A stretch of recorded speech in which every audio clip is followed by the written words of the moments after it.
دنیا سے عالم بھی اگر جڑے گا نا گمراہ ہو جائے گا. ظاہری بات ہے یہ دنیا اتنی مفتون مخمور مسحور ہے نا, یہ مغمور ہے اتنی, مغرور ہے اتنی کہ اہل علم کا سپاہی بھی اگر اس سے جڑے گا نا کہیں اس کو ڈینٹ لگنے گی. بڑا جی نعرہ لایا جا رہا ہے ماڈرن ایجوکیشن, ماڈرن اسلامک دعویٰ, جدید طرز سے اتنے دین کا کم ہونا. کی مطلب جدید طرز؟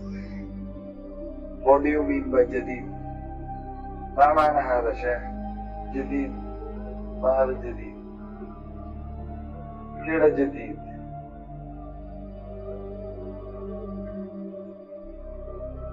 نبی اکرم صلی اللہ علیہ وسلم سے کسی نے پوچھا ہم سمندر میں جاتے ہیں وضو کرنا ہوتا ہے, ہم سمندر کے پانی سے وضو کر سکتے ہیں؟ ایک سوال پوچھا. بلوغ المرام کی پہلی حدیث میں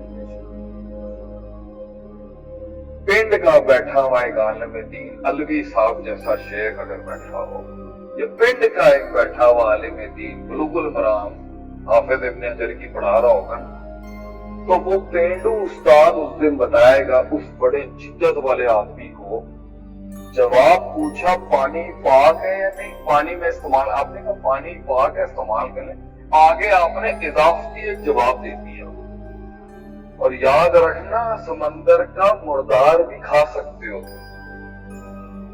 جو پڑھانے والا پنڈ کا استاد سوال جو نہیں کیا ہوا اس کا فہم بھی دے سکتا ہے, تو اسے کہہ رہا ہے اسے جدت کو ہینڈل نہیں کرنا آتا ہوں.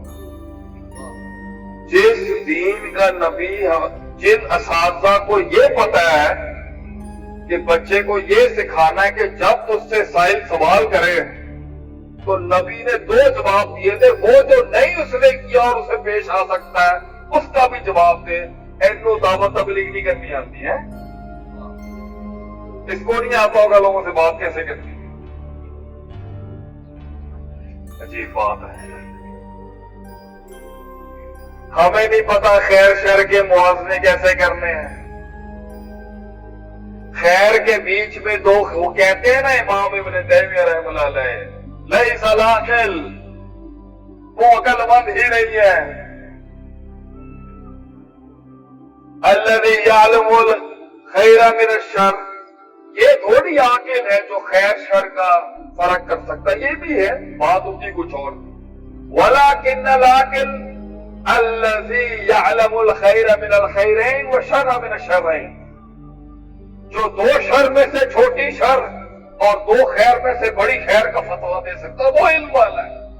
انہوں نہیں پتا ہوئے گا, ہمیں نہیں پتا, ان کو نہیں پتا کہ خیر کیسے بتا, خیر نہیں پتا. ایک عالم دین کو نہیں پتا خیر کیا ہے مسلمانوں کی, یہ بتائیں گے کہ خیر کیا ہوتی ہے. Your modern education is going to tell us what is the khair for iman, how to differentiate between the physiological and spiritual world, حصی مانوی کے بیچ میں فرق کیا کرنا ہے, روحانی, اجتماعی, انفرادی, سماجی, سیاسی, پولیٹیکل ریفارمز کے, یہ بتائیں گے, یہ بتائیں گے اس بینچ کو جو ایک انسان کو زمین سے قبر سے نکال کے کھڑا کر دیتا ہے. وہ ایک معاشرے کی اصلاح نہیں جانتا ہوگا, اسے نہیں پتا ہوگا بات کیسے کرنی ہے, اسے نہیں پتا ہوگا فتویٰ کیسے دینا ہے, اسے نہیں پتا خاموشی کہاں اختیار کرنی ہے, اس کو نہیں پتا استطاعت کیسے دیکھتے ہیں, ترجیحات کے اصول کیا ہے, فقہ الاولیت کیا ہے, فقہ الاولویت کیا ہے, پرائرٹائزیشن کیا ہے. کام کرو بچوں, جدت میں جا کے کام کرنا کرو, اور اگر نہیں آتا اب سکھائیں گے. مسئلہ یہ ہے پتر, اگر تیری اصل مضبوط نہیں ہے اور عقیدہ راسخ نہیں ہے تو بچے یہ دنیا کی رنگ و ششو پر تیری بیس ہلا دیں گے آگے سے. اس لیے اگر جدت میں کام کرنا ہے، میڈیم اور وسائل بدل کے بات کرنی ہے، لغت بدل کے بات کرنی ہے. یو وانٹ ٹو گیو دعویٰ ان انگلش، آپ نے انگریزی بات کرنی ہے، آپ نے ان کی زبان میں لوگوں سے بات کرنی ہے، تو یاد رکھنا ان کے ایوانوں میں جاتے ہوئے اپنی اصل مت بھولنا کہ تیرا نبی ایک ایسے گھر میں رہتا تھا جس میں پیر سیدھا کرنے کی جگہ نہیں تھی، جو مستل نساء کے اوپر جن کا فتویٰ ہے نا کہ ہاتھ لگانے سے ٹوٹ جاتا ہے وضو، اس کی دلیل بخاری میں بیٹھی ہے کہ نبی اس حدیث میں ہاتھ سے پکڑ کے عائشہ کا پیر پیچھے کرتے تھے پھر سجدہ کرتے تھے.